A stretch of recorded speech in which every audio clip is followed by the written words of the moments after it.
مسلمانوں پر جو اسلام کو عملی طور پر دیکھتا ہے کہ ضابطہ ہے یاد ہے، جو اسلام کو صرف سنتوں کی حد تک دیکھتا ہے کہ یہ سنت سیکھ لو، مسواک کر لو، پانی بیٹھ کے پی لو، سیدھے ہاتھ سے پی لو، جناب دایاں پاؤں آگے رکھ لو، بایاں پیچھے رکھ لو، شلوار میں یہ ڈال لو، جوتے میں پہلے یہ ڈال لو، جو صرف یہ سکھاتا ہے اس سے اوپر کو خطرہ نہیں ہے، یہ یاد رکھیں۔ وہ تو اس کی مدد کرتا ہے، اس پر ہاتھ رکھتا ہے، یہ بڑا اچھا ہے، اس کو یہ پھیلانا چاہیے، اس کو ادھر لگانا چاہیے، جو یہ سمجھاتا ہے نا شلوار کی لینتھ اتنی ہونی چاہیے، بٹن اتنے لگے ہونے چاہیے، کرتا ایسا ہونا چاہیے، اس سے اوپر کو خطرہ نہیں ہے۔ یہ بات یاد رکھیں نوجوان بچے خاص طور پر اس بات کو سمجھیں، اسلام سے کفر کو اس مسلمان سے خطرہ ہے جو عملی مظاہرہ کرتا ہے اور کہتا ہے کہ یہ جو اسلام ہے هو الذی ارسل رسول بالهدى ودین الحق لیظہر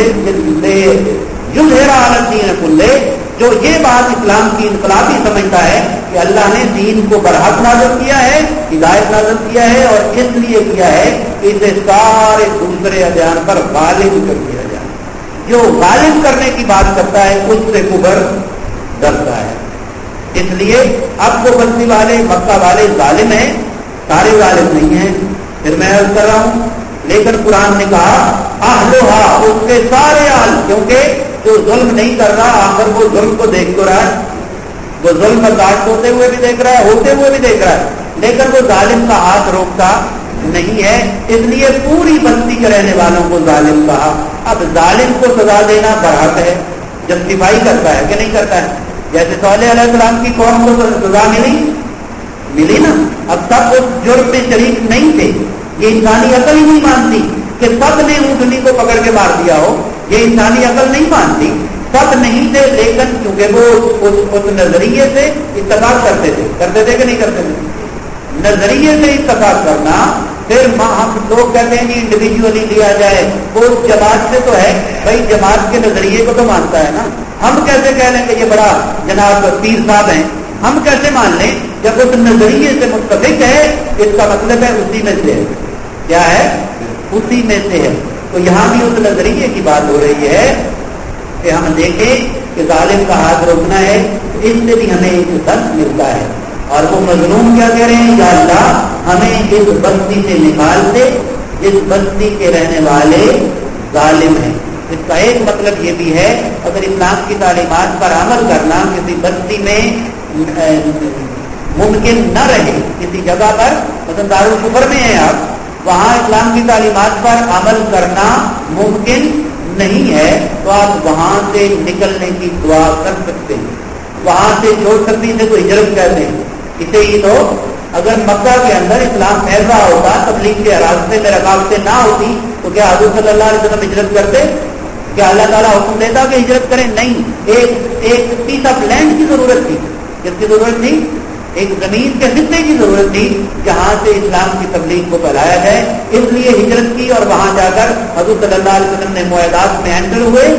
یہودیوں کے ساتھ، انٹرنل امن اور پیس کیا۔ جب انٹرنل پیس ہو گیا تو پھر باہر کے دشمنوں کے ساتھ جنگیں بھی کی ہیں، حدود بھی لکھے ہیں، وفود بھی بھیجے ہیں، پھر یہ ایک الگ ٹاپک ہے۔ تو میں یہ عرض کر رہا تھا کہ ایسی بستی جہاں اسلام کی تعلیمات پر عمل کرنا ممکن نہ ہو، عزت محفوظ نہ ہو، بیٹیوں کی، بچوں کی، اپنی کاروبار محفوظ نہ ہو، وہاں سے نکل جانے کی دعا کرنا اور نکل آنا، یہ اچھا ہے، اپنے دین کو، اپنی عزت کو، اپنی ناموس کو بچا لینا۔ اب وہ مسلمان کہہ رہے ہیں مولا اس بستی سے ہمیں نکال دیں، پھر اگر نہیں، ایک تو یہ دعا، دوسری وَجْعَلْنَا مِن لَّدُنكَ وَلِيًّا، یا اللہ ہمارے لیے اپنے پاس سے کوئی حمایتی بھیج، اپنے پاس سے کوئی ولیین، دوست، حمایتی جو حمایت کرے۔ اب دیکھنا یہ ہے مسلمانوں کی اس دعا کو قرآن نے نقل کیا ہے، انہوں نے یہ تو نہیں کہا مولا ان پر بم گرا دے، یہ کہاں ہے؟ نہیں کہا یا اللہ ان کو نیست و نابود کر دے، کیا اللہ میں طاقت نہیں ہے؟ اللہ انما علی کل شیء قدیر ہے، ہر چیز پر قادر ہے، اور ایسا اس نے کیا ہے، پتھروں کی بارش اس نے برسائی، آگ کی بارش اس نے برسائی، لوگوں کو نیست و زلزلے اس نے دیے، نیست و نابود کیا۔ لیکن یہاں مسلمان کہہ رہے ہیں مولا ہمیں نہ ان کو نیست و نابود کرنا ہے، نبی رحمت کے امتی ہیں، یاد رکھیں نبی رحمت کے امتی ہے نا، اس لیے عرض کر رہے ہیں مولا ہمارے یا تو اس بستی سے نکال دے، کوئی وسیلہ پیدا فرما، یا ہمارے لیے اپنی جناب سے کوئی ولی بھیج، کوئی دوست، کوئی ہمارا حمایتی مقرر فرما۔ اس کا مطلب ہے اللہ براہ راست مدد نہیں کرے گا، کسی کو بھیجے گا، کسی کو ایسا نظام دے گا، ایسا لیڈر دے گا، ایسا رہنما دے گا، ایسا طاقتور کوئی بندہ اللہ کو عزت پیدا فرمائے گا جو ان کی مدد کرے گا۔ اور تیسری بات وجعلنا من لدنک نصیرا، اور اے ہمارے پروردگار اپنے پاس سے ہمارے لیے کوئی مددگار دے۔ کون دے؟ گھر جا کے آپ ترجمہ ضرور پڑھیں کہ ہم اپنی طرف سے ہمارے لیے کوئی مددگار بنا، ہمارا حمایتی مددگار بنا۔ اب اللہ کو مسلمان یہ دعا کر رہے ہیں مولا مددگار بنا، جو مددگار آئے گا وہ غیر اللہ ہوگا، جو مددگار آئے گا وہ غیر اللہ ہوگا نا، وہ اللہ تو نہیں ہے، اللہ اس کو بھیجے گا۔ یاد رکھیں تو ہمیں جو لڑایا جاتا ہے اس بات پر، یاد رکھیں میں اس بات پر بڑا کلیئر ہوں کہ یہ جتنے فرقے فرقیاں ہیں یہ سارے پیٹ کا دھندا ہے۔ کس کا دھندا ہے؟ اس کا اسلام سے کوئی تعلق نہیں، یہ جماعتوں کا دھندا ہے، یہ جماعتوں کا پیٹ کا، اپنی مساجد بنانے کا، مدرسے بنانے کا دھندا ہے۔ مسلمانوں کو گمراہ کیا جا رہا ہے۔ جو بنتا جو مسلمان یہ دعا کر رہا ہے مولا کوئی مددگار دے، اللہ کہتا میں کوئی کیوں بھیجوں، میں خود کرتا ہوں، میں کوئی کیوں بھیجوں، میں مجھے پکارو میں مدد کرتا ہوں۔ لیکن وہ دعا کر رہے ہیں مولا تو بھیج کسی کو مددگار بنا کر، ہمارے ہاں کوئی مددگار، کوئی وسیلہ، کوئی ایسی طریقہ، کوئی ایسی سبیل نکال دے کہ ہم اس بستی سے نکل جائیں۔ اب بستی سے خود نکلیں گے یا کوئی نکال کے لے جائے گا؟ یقیناً کوئی نکال کے لے جائے، کوئی آئے گا محافظ بن کر اس کو لے جائے گا، کوئی آئے گا کسی کے آگے ظالم کے سامنے کھڑا ہو جائے گا کہ بس اب اس کے بعد تم ظلم نہیں کر سکتے، تمہارے ظلم کی رات اب ختم ہو گئی ہے، اب نور کا، روشنی کا، اسلام کا، امن کا سویرا ہونے والا ہے۔ تو یہ تین دعائیں انہوں نے کی، یا اللہ یا تو ہمیں نکال دے، یا ہمارے لیے کوئی حمایتی بھیج دے، یا ہمارے لیے کوئی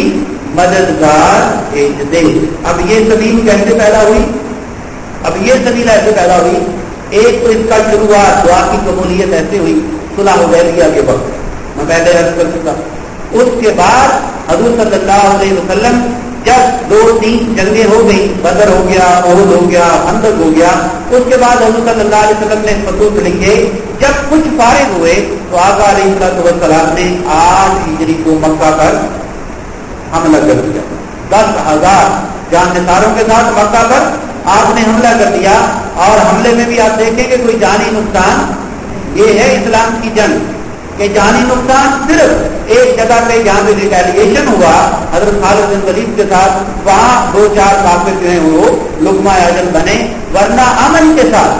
سکون کے ساتھ حضور صلی اللہ علیہ وسلم مکہ میں داخل ہوتے ہیں۔ اور اب وہ ظالم، یاد رکھیں طاقت ظلم کو ختم کرتی ہے، دعائیں نہیں کرتی، دعائیں